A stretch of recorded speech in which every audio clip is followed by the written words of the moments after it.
Welcome to Honest Whispers Preview for Sale. On this video I'll be previewing Wonder Woman Series 1 Agent Diana Prince action figure. Released by DC Direct back in December 5th, 2007. Designed by Terry Dodson, sculpted by Jack Matthews. And all figures in the series are approximately 6 3/4 inches tall, although she is slightly elevated in the package. I'm going to go over 6 different categories to review this. First category is design, which basically covers the look, the points of articulations, the concept, and the pose. And as far as all these figures go, they are based on the artwork by Terry Dodson, and they all look like basically how he drew them in the series. So to me, that's a huge plus because he's one of the best Wonder Woman artists of all time. And as far as the points of articulation goes, there are 9 points of articulations: 1 on the neck, 2 shoulders, 2 elbows, 2 hips, and 2 knees. So there's nothing else to it, there's nothing more to it, but at the same time the pose is pretty much a predetermined pose, or she has kind of a default pose. So her points of articulation on the legs are pretty much pointless. The arms, you can do a little bit of posing, although she does come with these little, I forgot what they are exactly, but they're kind of like stun guns or stun batons. Although she comes with 2, but she can only hold 1. So I don't know what, if that's just an extra or whatever the case. So that's kind of, either it just feels like a mistake, or again, they just decided to go that way and just add an extra, or maybe they change plans. Either way, it does come with 2. She could only hold 1. I don't see anywhere like on her belt or in her back where she can hold the extra. So either way, all of the figures in the series do come with the same base, same Wonder Woman base. It's not individualized or anything like that, but the base does look nice. And beyond that, the look itself, I mean, they did a pretty good job on it. To be honest, I don't really like the way her chin is kind of big and sticks out. It could have looked a little better. So overall, the design is good, but not perfect. Therefore, I give the design score a 9 out of 10. Next category is sculpting, which basically covers details, execution of the figure, and the quality of the sculpt itself. And when I look at it as closely as possible, the sculpting, it's pretty good quality. I mean, there's a lot of nice details in it, just from the wrinkles, the little wrinkles on her costume, even right there on her knee, although that doesn't look that good. But right there with her belt, a lot of nice details, and it looks very clean. And even her costume, there's a lot of seam lines and subtle seam lines. There's even one here in the middle of the silver area. So very subtle, but you can see it. Definitely nice touch to just the details all around, even the smallest little details. Hair is done really nicely.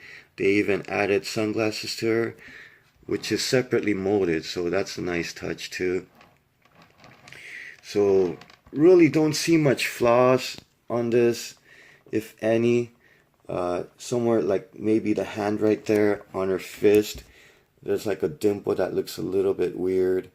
I don't know if that's a mistake or not. Otherwise, even the joints, they are somewhat seamless, except for you could see right here there is a slight gap. So pretty good quality, but not quite perfect. Therefore, the sculpting, I give it a 9 out of 10. Next category is colors. Basically covers the accuracy of the color and the paint quality, or the quality of the paint and the quality of the paint application. And then with this, I really like the colors and the painting. It's very accurate to the comic book.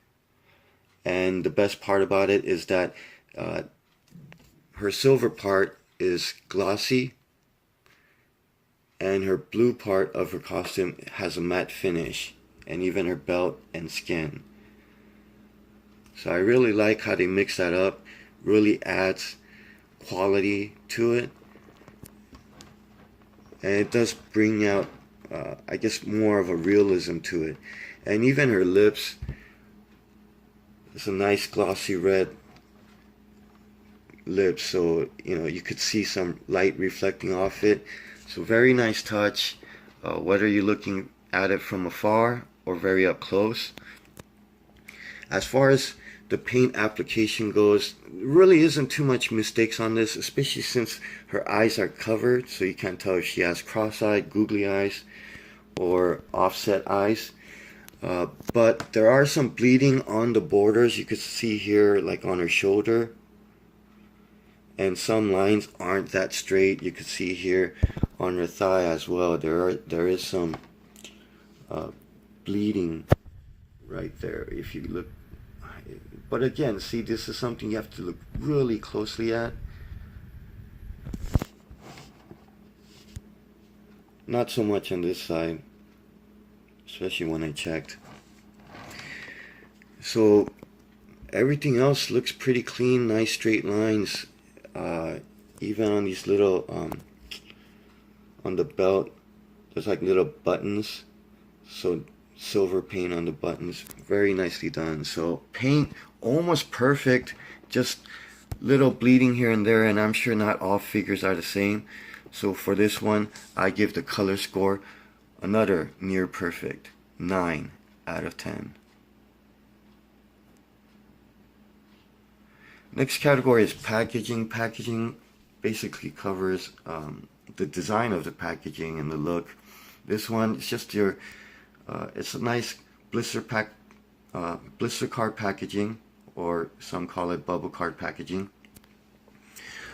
And I do like the nice design. It does have Wonder Woman's the artwork by Terry Dodson. I believe that's the cover for #1 of the series too. So that's all nice, and coloring is great. But the problem I have is that it's basically a generic cover or card with all the other figures in the series. The only difference is that they just added a little sticker on the top. So it's not even printed, they're not individualized, it's just a sticker, and all the back, they're the same. So due to that, it is pretty common. Otherwise, there's nothing really special about the packaging. Therefore, I give the packaging grade a slightly above average, 6 out of 10. Next category is value. Value basically goes over the suggested retail price versus the aftermarket price, and the retail price or aftermarket price versus the quality. And as far as the quality goes, definitely worth it, especially if you're a Wonder Woman fan. This is probably the second most demanded figure in the series, behind Wonder Woman, of course, and therefore her value is pretty high. This, when it first came out, I believe it was around $9.99, if not definitely $12.99. So it was pretty cheap, but it was an average price at that time. And now I would say the lowest you could find for a new one, especially with a nice card condition like this, would probably go around $45 without shipping.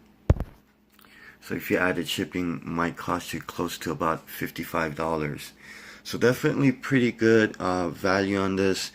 You could possibly find it a little bit cheaper, maybe $40, and then with shipping $50. So still, it is the second highest aftermarket value in the series. So therefore, I give the value score a pretty high 9 out of 10.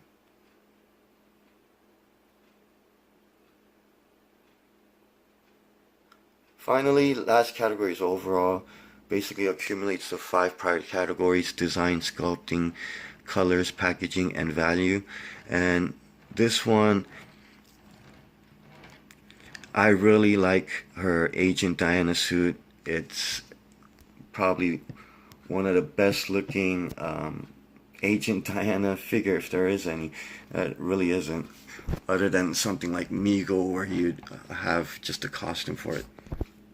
So definitely, looks nice, and looks pretty much like 2D art come to life, especially when you look at Terry Dodson's artwork. So I really like this a lot, and it does have good value. And again, out of the 4 in the series, this is the second best, even for me personally. So I give the overall score a near perfect 9 out of 10.